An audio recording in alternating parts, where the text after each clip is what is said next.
Good afternoon. I'd like to welcome everybody to our first meeting of the Foreign Affairs Subcommittee on Asia and the Pacific.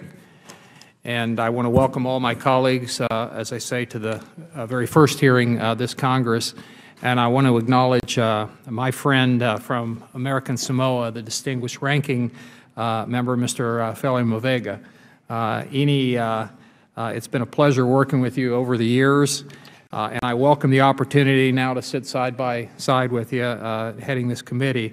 And it's, so I look forward to the opportunity to work as we all, Eni and I actually were the representatives from the House of Representatives to the UN for a year back in, I think it was around right after 2001, the attack on our nation for about a year. So it was an interesting time, and we've been friends for a long time now, even though we're different parties. We actually do get along in this institution. Now yield to the gentleman from American Samoa, Mr. Faleomavaega, for a 5-minute opening statement. Thank you, Mr. Chairman, and I certainly want to say for the record how pleased and an honor for me personally to have you as chairman of this important subcommittee. And also I want to welcome our colleagues in the subcommittee as we will be discussing and I'm sure dialoguing some very important issues affecting this region of the world. I also want to offer my personal welcome to two gentlemen who will be testifying before our subcommittee. In all the years that I've been here, Mr. Chairman, this is the first time in history that we have now two assistant secretaries testifying before this committee.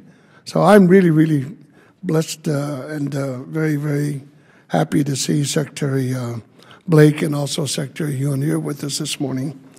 Mr. Chairman, thank you for this hearing. I could not think of a better subject or issue that we should be discussing.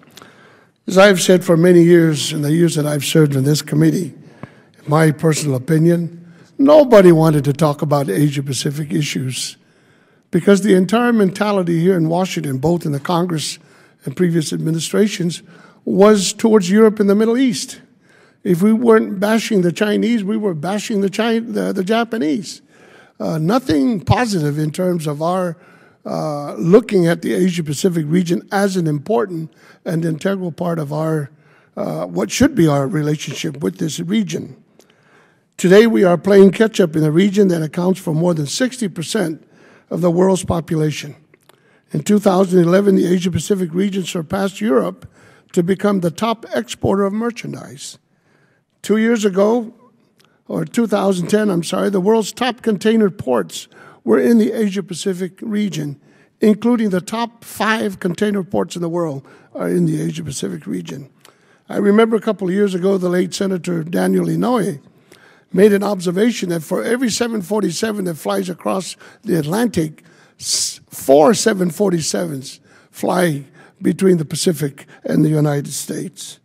The U.S. has a vital interest in making sure there's a free flow of global trade and commerce through the sea lanes of the Indian Ocean. The Strait of Malacca is one of the most important shipping lanes in the world. Thousands of vessels pass through the strait per year, carrying about 1/4 of the world's traded goods, including oil. About 1/4 of the oil carried by sea passes through the strait. I might also comment, Mr. Chairman, that another very important strait that is connected to the Indian Ocean is the Strait of Hormuz between Iran and Saudi Arabia. We need to remember that as well. For the first time since 1979, Iran naval forces just crossed the Strait of Malacca and will dock in China, India, or Sri Lanka.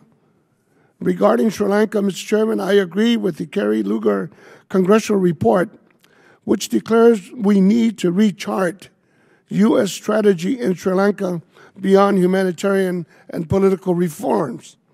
The U.S. simply cannot afford to lose Sri Lanka due to its strategic importance. Last week, I had the privilege of visiting Sri Lanka and met with President Rajapaksa for more than 2 hours. I also met with Governor of the Northern Province and personally visited Jaffna because I wanted to see for myself the post-conflict development since 2009, when Sri Lanka finally became the first country in the world to eradicate terrorism on its own soil by defeating the Tamil Tigers, which remains listed as the terrorist organization by 32 countries, including our own country, Mr. Chairman, India, Canada, and members of the European Union, and dubbed by the FBI as one of the most ruthless terrorist organizations in the world. After a 30-year terrorist conflict or war, the challenges Sri Lankan government faces are enormous, but the strides the government has made to rebuild in a way that establishes lasting peace and equality for all citizens should be firmly acknowledged. The United States should join Australia in praising the work the Sri Lankan government has done in the north and east of the island in such a short period since the war, as Australian Deputy Opposition Leader Julie Bishop and the parliamentary delegation she led recently stated on their visit. Regrettably, in the resolution it intends to submit again to the United Nations Human Rights Council, the U.S. fails to mention not even one positive development for Sri Lanka. Such failure suggests that the United States is not being even-handed when it comes to dealing with sensitive human rights issues across the globe. And I am, Mr. Chairman, deeply concerned that our inconsistent policies, which lead to a loss of credibility for the United States, which will negatively impact our relations in the Asia-Pacific region for years to come. So I call upon my government, the United States of America, to find a better way forward rather than using United Nations resolutions to destabilize developing nations like Sri Lanka while ignoring human rights abuses in nations like Indonesia, where our geopolitical and strategic and military interests supersede our human rights agenda.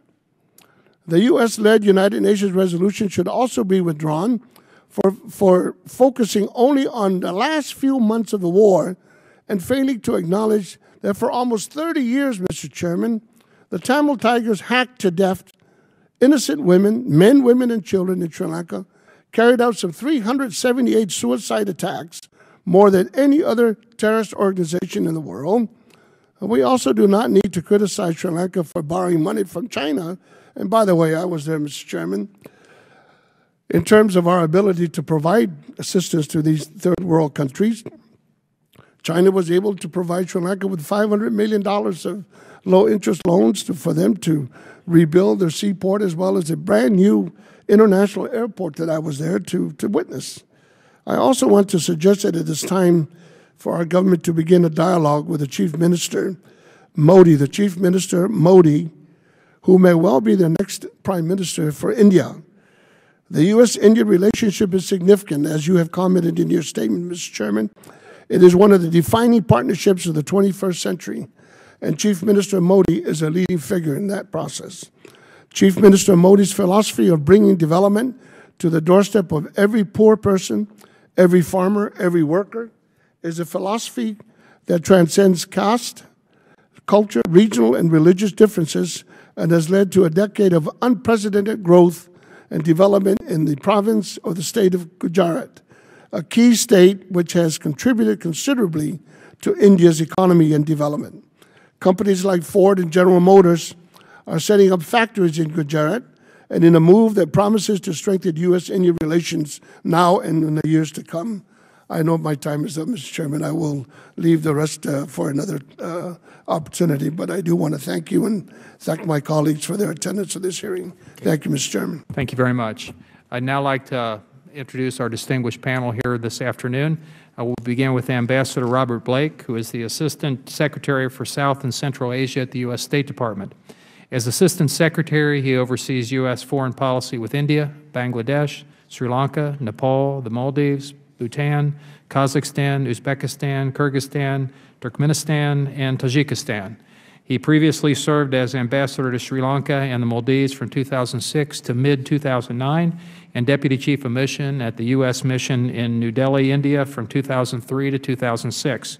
Since entering the Foreign Service in 1985, he served at the American embassies in Tunisia, Algeria, Nigeria, and Egypt, and we welcome you here this afternoon. Thank you, Mr. Chairman.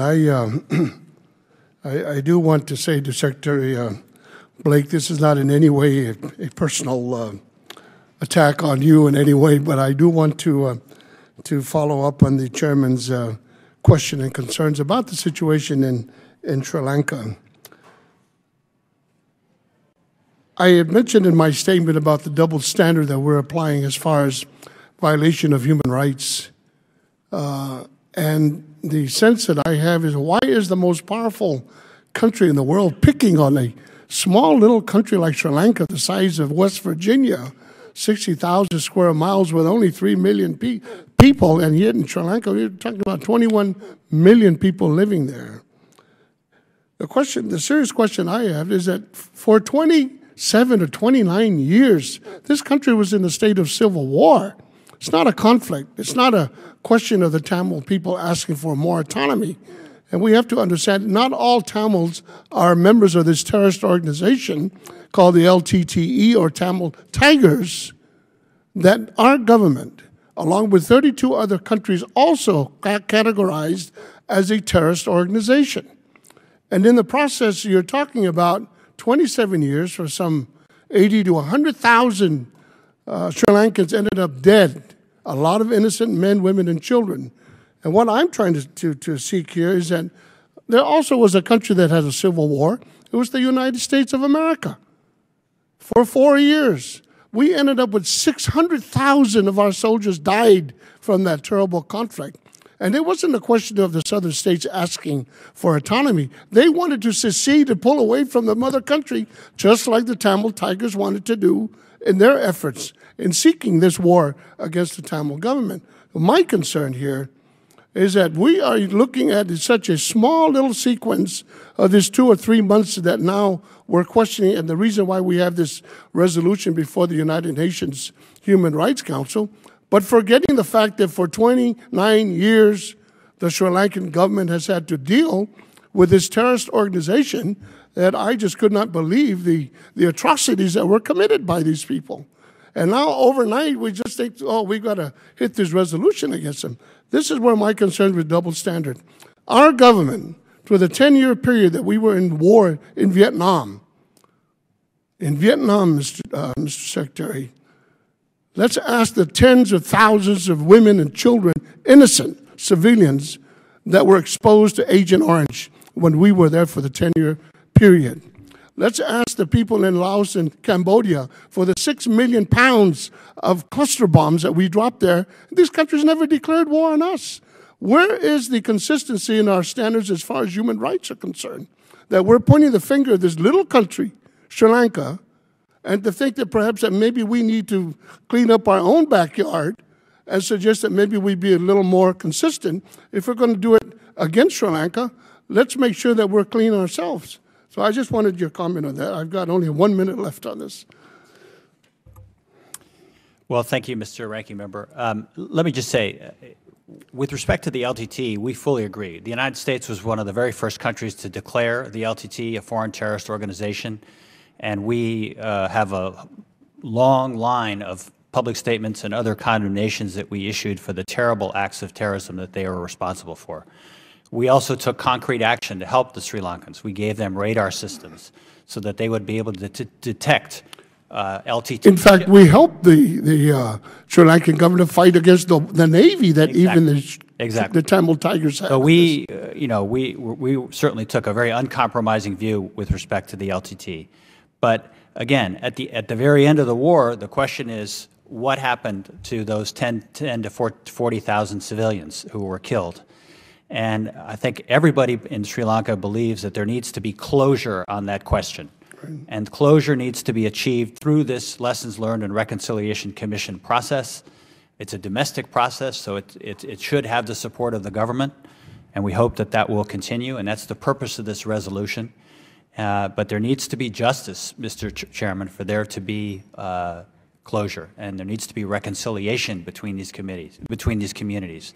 So that's what we're trying to achieve. And I know I've only got 10 more seconds, Mr. Secretary. I just want to say that that was part of the subject that I discussed this personally with the President of Sri Lanka, and he is concerned. Good. In fact, he's spending more time up there in the northern province and all the amount of resources they're trying to do to make this as part of the reconciliation process. Thank you, Mr. Chairman.